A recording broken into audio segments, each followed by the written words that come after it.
Guys, Jim back again to bring you guys an 85 prediction video. This time I'm covering the UFC 167's co-main event that features a battle of light heavyweights when former UFC light heavyweight champion and former Ultimate Fighter winner Rashad Evans battles the American gangster and former two-time title challenger, or should I say three, Chael Sonnen, in a bout where wrestling truly comes alive.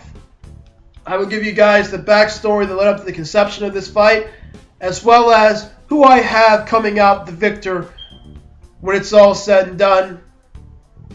Now, without further ado, let's get this thing started right about now.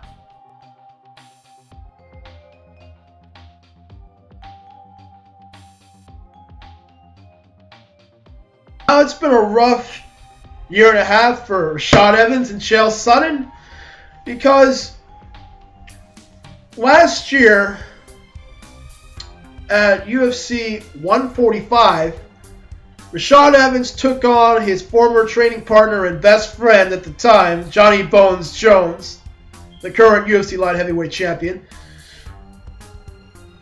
But he was not successful in backing up everything he was saying about how, he was going to finish Jon and this, that, and the other thing, and that what he did in training he was going to do in the fight against Jon, but he wasn't able to do that because Jon basically outstruck him on the feet and won the fight very lopsided in a unanimous decision.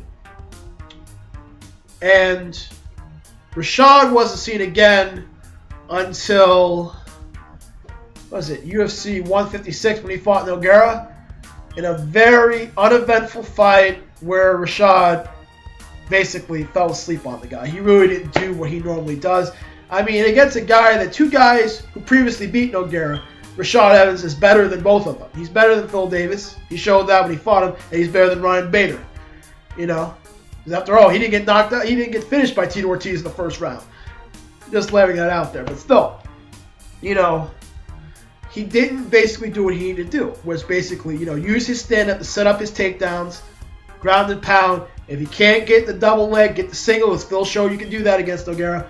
Because Nogueira has great takedown defense, and you have to really be tricky with that stuff. You have to really set it up and, stay on it.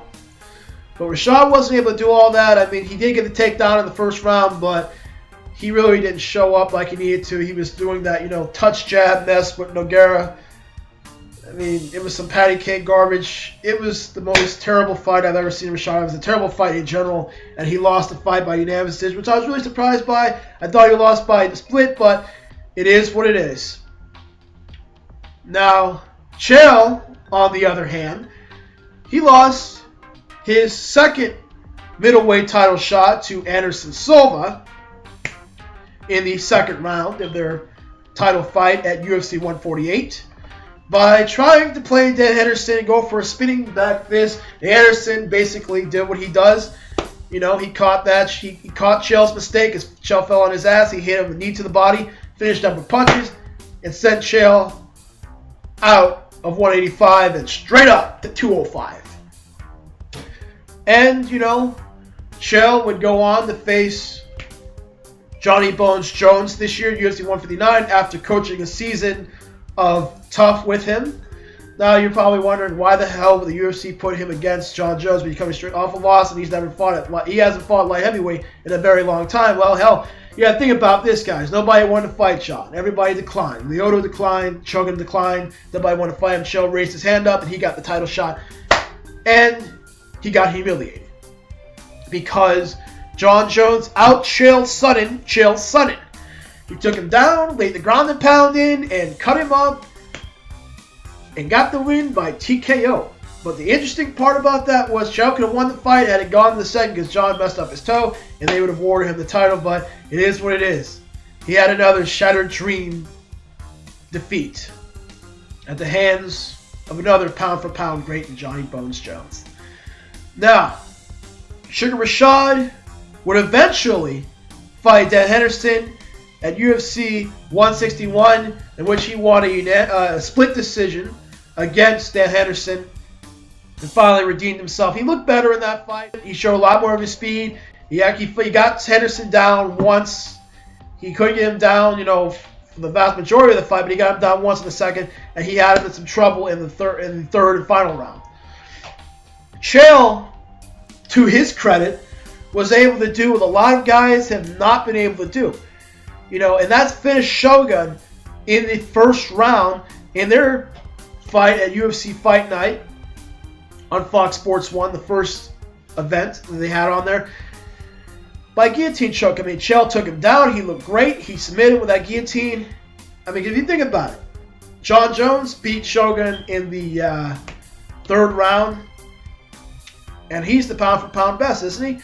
And it took Lyoto 5 rounds, and he barely beat Shogun because of the judges. And Alexander Zusman took him 3 rounds. Chael did it in 1. Now, after he beat Shogun, he basically called out Vanderlei and Vitor and alluded that he wanted to go back to 185. But ultimately, Chael Sonnen will now face Rashad Evans in what will be a very tough fight where wrestling will truly come alive. Because both of these guys are top wrestlers. The question is, can Chael basically deal with Rashad Evans' speed, striking accuracy, and power, and his transitioning with his wrestling and his punches? And can Rashad Evans deal with the power double and the constant pressure of Chael Sonnen and his newfound submission game?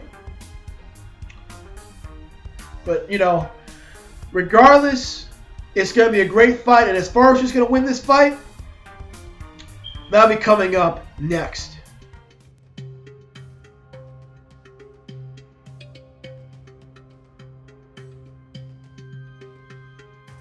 I'm breaking down these two fighters on a little tail of the tape. Obviously, Rashad Evans has a 75-inch to Chael Sonnen's 74-inch reach. He edges him by 1 inch. Cardio-wise, they're both good. They both can go 3 rounds without any ill effects. They both can go 5 as well if need be. And Chael, in this case, doesn't have to cut as much weight as he normally would for a middleweight bout, so he's going to do good cardio-wise. Now, stand-up-wise, Rashad Evans blows him out the water. There is no dispute about that because Rashad's a more complete fighter. He's got great boxing. He's got great overhand right that knocked out Chuck Liddell and that shocked Rampage.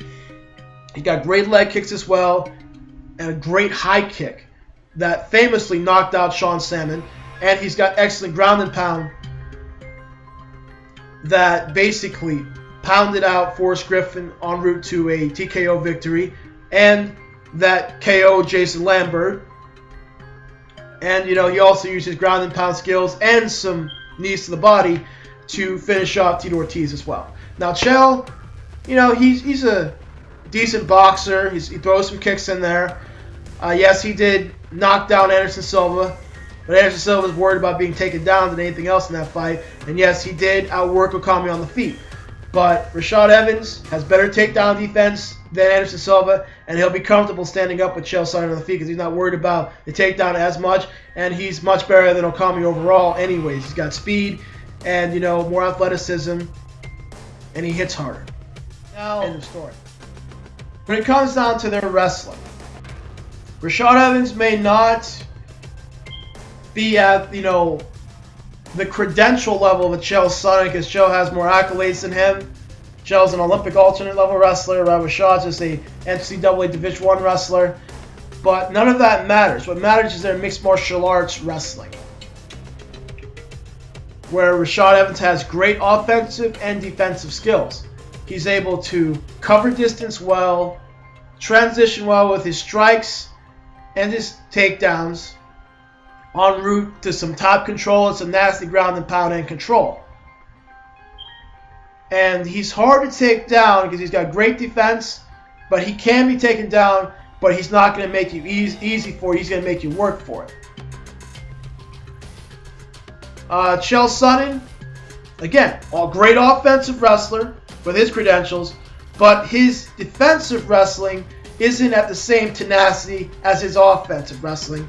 And oftentimes you see him get taken down by guys who shouldn't be able to do that. And Anderson Silva, Michael Bisping, and Damian Maia. And they're all great athletes, but they're not high-level wrestlers.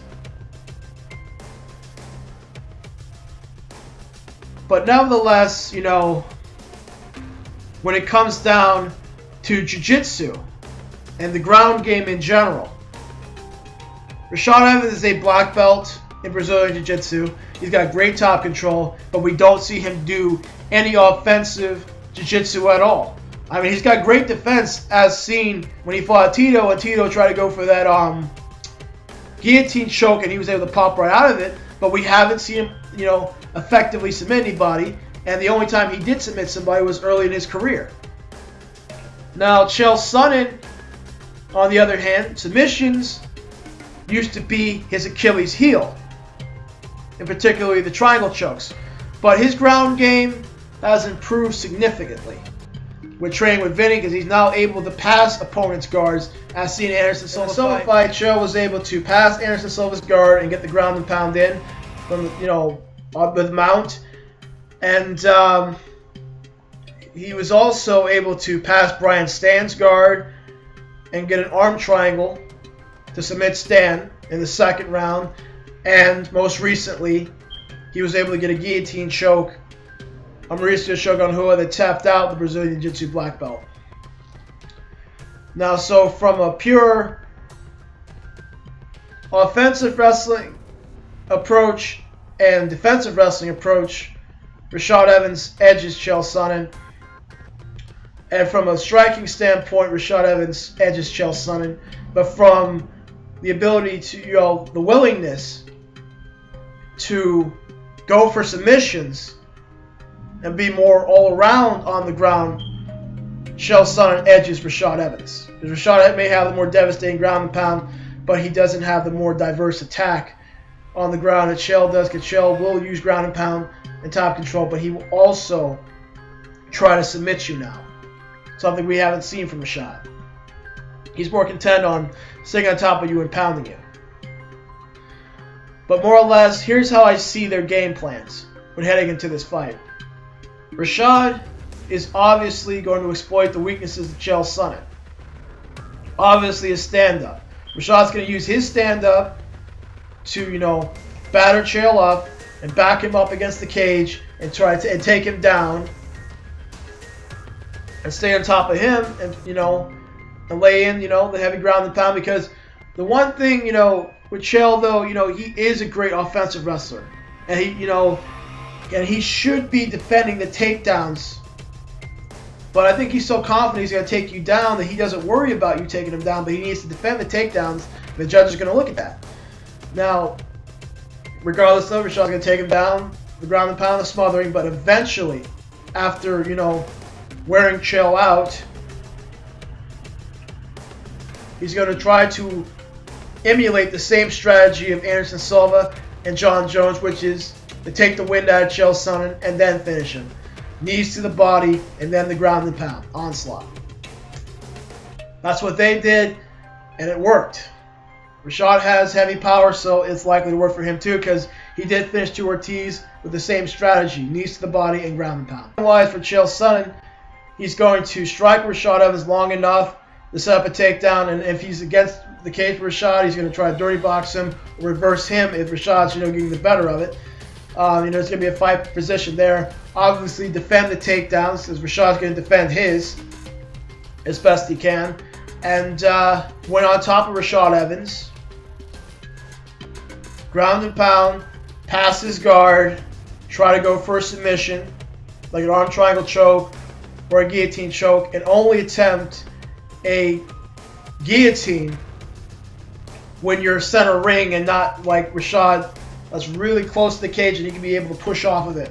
And you're not able to, like, you know, get it full guard. You need to be able to basically get him in the center ring where he's not able to push off as easy and pop his head out like he did the Tito fight. Tito did not have him in center ring. He had Rashad Evans close to the cage, and Rashad was able to pop out of that thing a lot easier because he wasn't able to get in full guard, you know, to fully lock in the guillotine choke.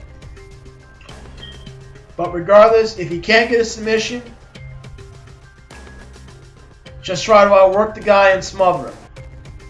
That's the best strategy that Chael Sonnen can use. If he can't submit the guy, is try to outwork him and smother him.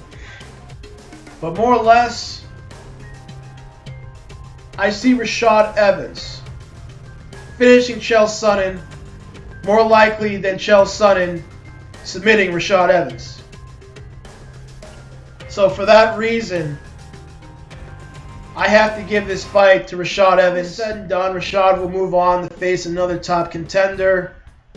Depending on timing, you know, maybe Gus, if he comes out of this fight unscathed and ready to go back into the training camp. Or maybe Mousasi if he ever comes back to 205. Or hell, another beating of Phil Davis if he wants.